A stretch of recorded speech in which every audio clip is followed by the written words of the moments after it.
દક્ષિણમાં જળ પ્રલય છે અને હાલ હું આપને વાત કરીશ વાપીની કે જેના આકાશી આફતથી જે હાલાકી છે તેનો સમગ્ર ચિતાર આપની સમક્ષ મૂકી રહ્યો છું। અનેક નીચાણવાળા રસ્તા બેટમાં ફેરવાઈ ચૂક્યા છે। આ દ્રશ્યો આપ જુઓ, વાપીની મુખ્ય બજારો અત્યારે પાણી થઈ ચૂકી છે। વરસાદી પાણી દુકાનોમાં ફરી વળ્યા છે અને તેને કારણે લોકોને કઈ પ્રકારની હાલાકી છે તે આ તસવીરોમાં જુઓ। દુકાનોમાં રહેલો માલ સામાન પલળી ગયો છે અને વેપારીઓને મોટું નુકસાન પહોંચ્યું છે। નુકસાનીનો અંદાજ પણ હવે સામે આવશે, પરંતુ જે રીતે આપ જુઓ આ શટર સુધી પાણી પહોંચી ચૂક્યા છે અને અંદર રહેલો માલ સામાન પણ પલળી રહ્યો છે।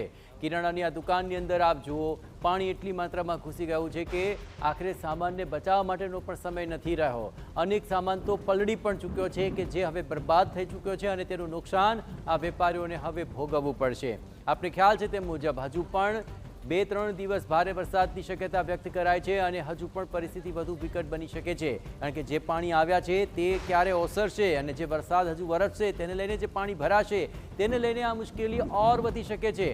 આ નુકસાનીનો વરસાદ છે, આ મહેર નહીં પરંતુ વરસાદનો કહેર છે અને વાપીમાં જે આકાશી આફત વરસી છે તેને કારણે આ વેપારીઓને પારાવાર નુકસાન ભોગવવું પડી રહ્યું છે। અબોલ પશુઓ પણ આ હાલાકીનો સામનો કરી રહ્યા છે।